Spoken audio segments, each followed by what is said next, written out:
दोस्तों, स्वागत है आपका साइंस और टेक्नोलॉजी की इस नई दुनिया में। इस वीडियो में हम आपको बताने जा रहे हैं कि आखिर कैसे फैक्ट्रीज में pressure cooker, non stick pan और कैंची से लेकर शेव करने वाली रेजर ब्लेड तक को बनाया जाता है। तो चलिए दोस्तों, बिना किसी देरी के वीडियो शुरू करते हैं। सबसे पहले हम बात करते हैं ऑयल कैन मेकिंग की।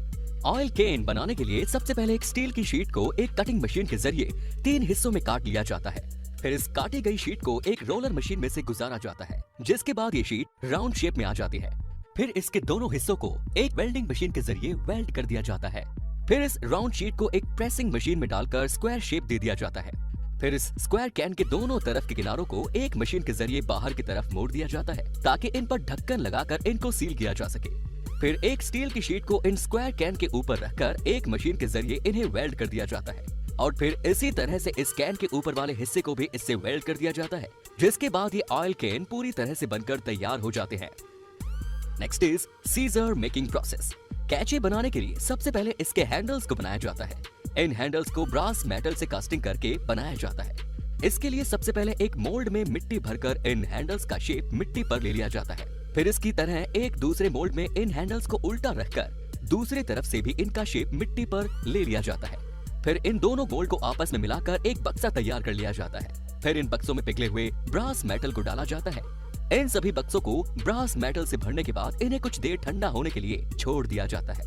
फिर इन सभी बक्सों को खोलकर इनमें से मिट्टी को हटाया जाता है और हैंडल्स को मिट्टी से अलग कर लिया जाता है। इसके बाद इन हैंडल्स को पहले से बनी बनाई कार्बन स्टील की प्लेट्स से अटैच करना होता है। इसके लिए इनको आपस में मिलाकर इनमें ड्रिल मशीन की मदद से छेद किया जाता है, और फिर इनमें कीले डालकर इन्हें हथौड़ी से ठोक दिया जाता है। फिर इन ब्लेड्स को हथौड़ी से पीट कर इनका बैंड निकाला जाता है और इन्हें परफेक्ट शेप दे दिया जाता है। फिर इन कैंची के दोनों हिस्सों को आपस में मिलाकर इनके बीच में भी ड्रिल मशीन की मदद से छेद किया जाता है। छेद करने के बाद इन सभी ब्लेड्स को एक हीटिंग प्रोसेस से गुजारा जाता है, ताकि इन ब्लेड्स की स्ट्रेंथ को बढ़ाया जा सके। इसके बाद इन सभी ब्लेड्स की ग्राइंडिंग मशीन के ऊपर धार लगाई जाती है। ब्लेड्स की अच्छे से धार लगाने के बाद इनके हैंडल को भी एक मशीन के जरिए फिनिशिंग दी जाती है, और फिर फाइनली ब्लेड के दोनों हिस्सों को मिलाकर इनके बीच नट बोल्ट लगा दिया जाता है, जिसके बाद ये कैंची पूरी तरह से बनकर तैयार हो जाती है। Next is pressure cooker making. Pressure cooker बनाने के लिए सबसे पहले एल्यूमिनियम की राउंड शीट ली जाती है। फिर इस राउंड शीट को एक हाइड्रोलिक प्रेस के नीचे रखा जाता है, जिसके बाद ये मशीन इस शीट को दबाकर कुकर के बर्तन का शेप दे देती है। इसके बाद इस बर्तन को फास्ट रोटेटिंग मशीन में फिक्स किया जाता है। यहाँ इस बर्तन को घिसकर उसकी फिनिशिंग की जाती है, और एक टूल की मदद से इसका एक्स्ट्रा एल्यूमिनियम भी हटाया जाता है, और ठीक इसी तरह इस बर्तन को इस मशीन पर उल्टा लगाकर भी इसकी फिनिशिंग की जाती है। फिर एक कटिंग प्रेस मशीन की मदद से इस बर्तन के किनारों को एक स्पेशल डिजाइन में काट दिया जाता है, जिससे कि इस पर ढक्कन को फिक्स किया जा सके। फिर इस बर्तन को एक ड्रिल मशीन पर रखकर इस पर हैंडल लगाने के लिए छेद कर दिए जाते हैं।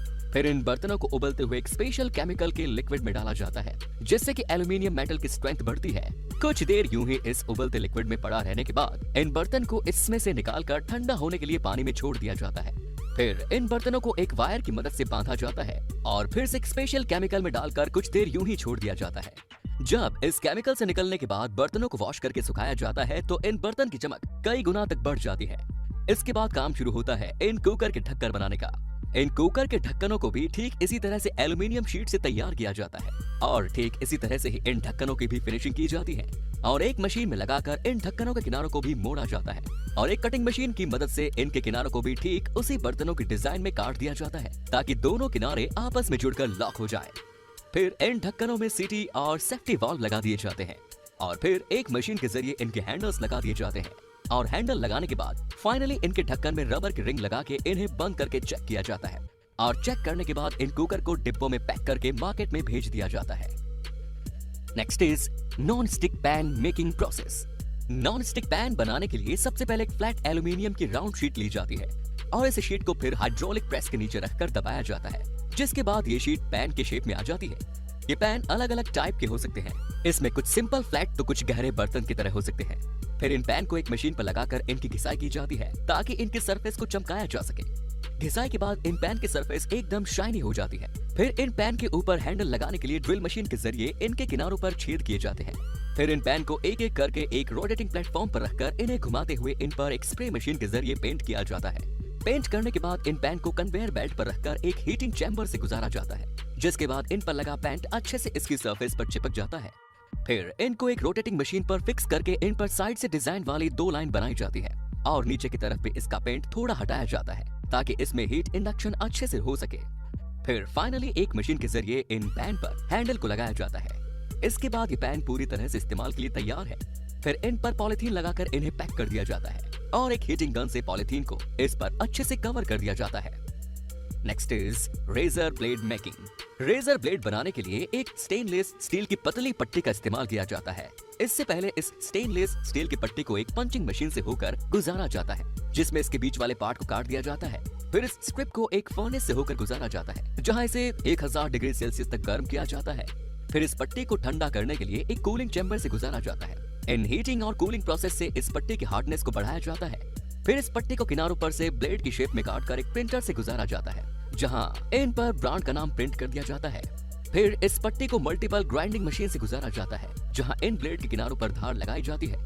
इसके बाद इस पट्टी को पॉलिशिंग प्रोसेस से गुजारा जाता है, जहां इनकी शार्प एजेस को परफेक्टली फिनिशिंग दी जाती है। इसके बाद एक कटिंग मशीन के जरिए इस पट्टी में से एक एक ब्लेड को काट लिया जाता है। फिर इन ब्लेड्स की क्रोमियम और टेफ्लॉन नामक स्पेशल मटेरियल से कोटिंग की जाती है, जिससे इन ब्लेड्स की ड्यूरेबिलिटी बढ़ती है। और फिर इन सभी ब्लेड्स की ब्लू लाइट में रखकर इनके किनारों को चेक किया जाता है और इनके सैंपल लेकर इसकी हार्डनेस और शार्पनेस स्टैंडर्ड को टेस्ट किया जाता है। इसके बाद इन ब्लेड्स की एक ऑटोमेटिक मशीन के जरिए पैकिंग कर दी जाती है। Ceiling fan making process. Ceiling fan बनाने के लिए सबसे पहले इसके ऊपरी और निचली प्लेट को कास्टिंग के जरिए बनाया जाता है। इसमें तेजी से घूमते हुए एक मोल्ड में पिघला हुआ मेटल डाला जाता है और जब थोड़ी देर बाद इस मोल्ड को खोला जाता है तो इसमें मेटल की प्लेट बनकर तैयार हो जाती है। इस तरह से इन मोल्ड्स में फैन के दोनों तरफ के कवर तैयार किए जाते हैं।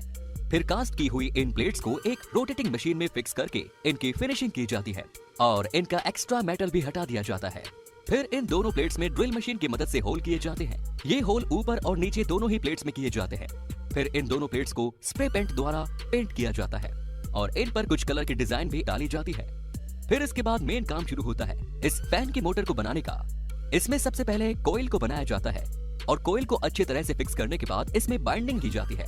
बाइंडिंग के लिए इसे एक ऑटोमेटिक मशीन पर फिक्स किया जाता है, जिसके बाद ये मशीन इस पर कॉपर वायर को काफी तेजी से लपेट देती है।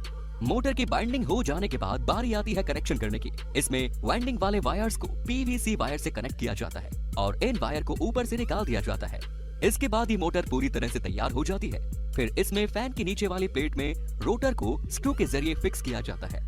रोटर के फिक्स हो जाने के बाद इसमें बेयरिंग लगाई जाती है। फिर इस बेयरिंग के अंदर तैयार की हुई मोटर को फिक्स कर दिया जाता है और फिर इसके ऊपर वाली प्लेट को लगाकर इस मोटर को पैक कर दिया जाता है और इसके बाद फिर इसमें ऊपर की तरफ एक होल्डर लगाया जाता है, जिसकी मदद से इस फैन की टेस्टिंग की जाती है। टेस्टिंग में सक्सेसफुल हो जाने के बाद इसमें नीचे की तरफ कुछ डिजाइन भी लगा दी जाती है और फिर फाइनली इसकी ब्लेड्स को लगाकर फिर से एक बार इसकी और टेस्टिंग की जाती है और फिर वापस से ब्लेड्स और रोटर को अलग अलग करके इन्हें अलग अलग डिब्बों में पैक कर दिया जाता है। तो दोस्तों, अगर आपको ये वीडियो पसंद आई तो इसे लाइक करें, शेयर करें और ऐसे ही नॉलेज से भरे और वीडियोस देखने के लिए हमारे चैनल को भी सब्सक्राइब जरूर